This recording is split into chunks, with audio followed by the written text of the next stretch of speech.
ಪ್ರಿಯರೇ, ಯೇಸು ಕ್ರಿಸ್ತನ ಪರಿಶುದ್ಧ ನಾಮದಲ್ಲಿ ವಂದನೆಗಳು.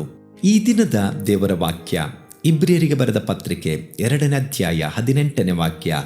ತಾನೇ ಶೋಧಿಸಲ್ಪಟ್ಟು ಬಾಧೆಯನ್ನು ಅನುಭವಿಸಿರೋದ್ರಿಂದ ಶೋಧಿಸಲ್ಪಡುವವರಿಗೆ ಸಹಾಯ ಮಾಡೋದಕ್ಕೆ ಶಕ್ತನಾಗಿದ್ದಾನೆ. ಹೌದು, ನಮ್ಮ ಯೇಸು ಎಲ್ಲ ಬಾಧೆಯನ್ನು ಅನುಭವಿಸಿದ್ದಾನೆ. ಆತನು ಎಲ್ಲ ಕಷ್ಟಗಳನ್ನು ಸಹಿಸಿದ್ದಾನೆ.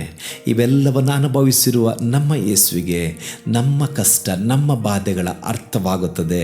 ಈ ದಿವಸ ಕಷ್ಟದಲ್ಲಿ, ಬಾಧೆಯಲ್ಲಿ ಹಾದು ಹೋಗುತ್ತಿದ್ದೀರಾ? ಆ ನಿಮ್ಮ ಬಾಧೆಯ ಸ್ಥಿತಿ ಯೇಸುವಿಗೆ ಅರ್ಥವಾಗುತ್ತದೆ. ಆ ನೋವನ್ನು ಸಹಿಸಿದಂಥ ಆ ಯೇಸು ನಿಮ್ಮನ್ನು ಆ ಬಾಧೆಯನ್ನು ಬಿಡಿಸುತ್ತಾನೆ. ಯಾಕಂದರೆ ಆತನು ಕರುಣಾಮಯನು, ಆತನಿಗೆ ನೋವಿನ ಅನುಭವ ಇದೆ.